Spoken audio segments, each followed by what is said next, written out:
லட்சம் வாங்கியிருக்கா. வீடு அடமானம் வச்சு ஸ்ரீராம்ல பைனான்ஸ் போட்டு பத்திரத்தை வார கணக்குல அடகு வச்சு கிட்ட வாங்கி ஏமாத்திட்டா. எங்களோட ஃப்ரெண்ட் ஆகி எங்க வீட்டுக்கு இந்த மாதிரி நான் ஒரு சத்யா பிரான்ச்ல நான் ஒரு வேலையில் இருக்கேன். ஒரு ஃபைல் மாரி அடிப்பாங்க, அடிச்சு உள்ள இறக்கிட்டு ஒரு மாசம் கழிச்சு போனோம்னா 1,50,000 தருவாங்க. சத்யா பிரான்ச்சுங்கிறத உண்மைன்னு சொன்னான். நான் அது வெளியில சொன்னா என் உயிருக்கு ஆபத்துன்னு சொன்னான். திருப்பூர் வெள்ளையங்காடு பகுதியை சேர்ந்தவங்க சுகன்யா குழு நடத்துறாங்க. அதிக எல்லாத்தையும் என்ன மாதிரி 50 பேர்கிட்ட பணம் வாங்கிட்டு பண மோசடி பண்ணியிருக்காங்க. குழு நடத்திட்டு உங்களுக்கு அதிக வட்டி தாரேன், உங்க நகையை வச்சு கொடுங்க, பத்திரத்தை வச்சு கொடுங்கன்னு சொல்லி நிறைய பேர்கிட்ட வாங்கி தலைமறைவா ஆயிட்டாங்க. இப்போ தலைமறைவானவங்க அவங்களா வாண்டடா எங்க கிட்ட பணம் தாரா எல்லாத்தையும் செவ்வாய்க்கிழமை வான்னு சொல்லிட்டு அவங்களா வாண்டடா மாட்டிக்கிட்டு போலீஸ்ல இப்போ எங்களை கம்ப்ளைண்ட் பண்ண வச்சிருக்கு. தலைமறைவாகி இப்போ அவங்க மேல கேஸ் கொடுத்து இப்போ ஜெயிலில் இருக்கு. பணம் எங்கன்னு கேட்டா மாத்தி மாத்தி எல்லாத்துக்கும் கொடுத்துட்டேன் அப்படின்னு சொல்றாங்க. ஆனா அவங்க அப்பா கையில கொடுத்து அவங்க அப்பாவை தலைமறைவா வச்சிருக்காங்க, அப்பாவும் அண்ணனையும் தலைமறைவா வச்சிருக்காங்க. இப்போ நாங்க பாதிக்கப்பட்டவங்க வேறு இப்போ 30 பேர் இருந்தாங்க, இன்னைக்கு 50 பேர் வந்திருக்கிறாங்க. இந்த ரூபாய்க்கு எங்களுக்கு மீட்டு தவறி நாங்க கமிஷனர் ஆபீஸ்ல மனு கொடுக்க வந்திருக்கோம். இன்னைக்கு நாங்க எல்லாருமே அண்டாரங்குடி, என்னோட பேர் சுரேஷ். நாங்க எல்லாரும் திருப்பூர் பணியிடங்கள்ல வார சம்பளத்துக்கு தான் வேலை பார்த்துக்கிட்டு இருக்கோம். அவங்கள மாதிரி 50 பேர் ஆசைவாசி காட்டி ஏமாத்திட்டாங்க.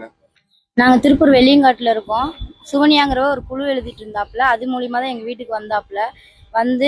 அக்கா இந்த மாரி நான் ஒரு சத்யா பிரான்ச்ல வேலை செய்யறேன், இந்த மாரி ஒரு பணம் நீங்க 1 லட்சம் கொடுத்தீங்கன்னா அதுக்கு 50,000 நான் இந்த மாரி லேப்டாப்பு செல்லு இதெல்லாம் சேல்ஸ் பண்றோம், அதுல நான் உள்ள இருக்கேன், நீங்க பணம் கொடுத்தீங்கன்னா நான் ஒரு 10 பேர்த்துட்டு இந்த மாதிரி வாங்கிட்டு இருக்கேன்.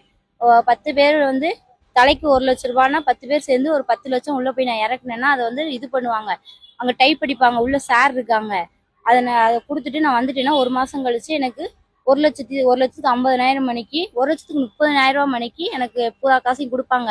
அப்போ போய் நான் எல்லாருக்கும் வீடு வீடா கொடுத்துருவேன் அப்படின்னு சொன்னா. யார் யாருக்கு பண்ற அப்படி கேட்டதுக்கு இது லீகலா அன்லீகலானதுக்கு லீகல்னு சொன்னாப்புல. லீகல்னா இப்போ யார் யாருக்கு பண்றேன்னு கேட்டப்ப அவங்க மாமா தேனியில இருக்காராம், கலெக்டருக்கு பிஏவா இருக்காராம், அவருக்கு பண்ணிட்டு இருக்கேன். இன்னும் 2-3 பேருக்கு கம்பெனி வச்சு கொடுத்துருக்கேன், அவங்களுக்கு எல்லாருக்கும் 2 வருஷமா பண்ணிட்டு இருக்கேன், எனக்கு தெரிஞ்சவங்களுக்கு தான் பண்றேன் அப்படின்னு சொல்லி நான் யார் யாருன்னு கேட்டதுக்கு அவங்கள பூரா நான் கடைக்கு வர வைக்கிறேன் பாருங்கன்னு சொல்லி என் கூல் கடைக்கு வர வச்சாப்புல. வர வச்சு எல்லாரையும் காட்டி நம்பினதுக்கு அப்புறம் தாங்க சார் பண்ணணும். கடைசியில என்னன்னா இது ஒரு 50 பேர்த்துட்டு இதே மாதிரி என்கிட்ட ஏமாத்தின மாதிரியே நிறைய பேர்த்துட்டு ஏமாத்திட்டு தலைமறைவாயிட்டாப்புல. நாங்க போலீஸ் ஸ்டேஷன்ல போய் சவுத் போலீஸ் ஸ்டேஷன்ல போய் கம்ப்ளைண்ட் பண்ணோம். இத்தனை பேர் பண மோசடி பண்ணியிருக்கா, இந்த மாதிரி ஏமாத்தி எல்லாம் 1 ரூபாய் 2 ரூபாய் இல்ல, எல்லாத்துலயும் சேர்த்தா ஒரு எப்படி 5 கோடி பக்கம் வருது, இத்தனை பேர்த்துட்டு பண்ணியிருக்கா 50 பேர்த்துட்ட அப்படின்னு சொல்லி அந்த சார்ட்ட சொன்னோம். அந்த சாரும் எல்லாரும் கூப்பிட்டு விசாரிச்சாங்க அவளை. ஆனா அந்த பிள்ளை எதுக்குமே பதில் சொல்லலை. ஆனா அவ ஃபேமிலியில எல்லாரும் சேர்ந்து தான் பண்ணாங்க. நகையை கூட்டு போய் எங்க நகையை அடகு வைப்பா, காசு இல்லை எங்கள்கிட்ட காசு இல்லைன்னா விடமாட்டா. அடுத்து அங்கேயே ஒரு மாரி லோன் மாரி ஒன்று போட்டு கொடுப்பாங்க, பிஎஃப் போட்டு கொடுப்பாங்க. போட்டு கொடுத்துட்டு அது என்ன ஆகும்னா அதை ஒரு 6 மாசத்துல நகை ஏலத்துக்கு போறவங்க இந்த மாதிரி சொல்றாங்க. அப்ப நாங்க ஓடினோம்னா அவளுக்கே ஃபோன் வரும். அங்க போனோம்னா அவங்க என்ன பண்ணுவாங்கன்னா எங்க நகையை விற்கிறதுக்கு அவளே ஆள் கூப்பிட்டு போவா, வித்து ஒரு 5,000 10,000 கையில கொடுத்துட்டு விட்டுருவா. எல்லாரும் ஒரே இடத்துக்கு அசம்பிள் ஆக சொல்லிட்டு அவங்க ஹஸ்பண்ட் ஒய்ஃப் 2 பேருமே செல்ல சுவிட்ச் ஆஃப் பண்ணிட்டு எங்கேயோ தலைமறைவாயிட்டாங்க. 2 நாள் கழிச்சு நாங்களே ஃபோன் பண்ணி அவ செல்லு எல்லாரும் சேர்ந்து ஒரு நாள் ஃபுல்லா பார்த்தோம். மறுநாள் போலீஸ் ஸ்டேஷன் போலாங்கும்போது அவ செல்லு ஆன் ஆச்சு. ஆனாவும் அவளே ஃபோன் போட்டு எல்லாரும் காசையும் நான் கொண்டுட்டு வரேன், யாரும் போலீஸ் ஸ்டேஷன்லாம் போவேணாம் அப்படின்னு சொல்லிட்டா. மறுநாள் காலைல வந்தாப்புல கொண்டே நாங்க போலீஸ் ஸ்டேஷன்ல விட்டுட்டோம்.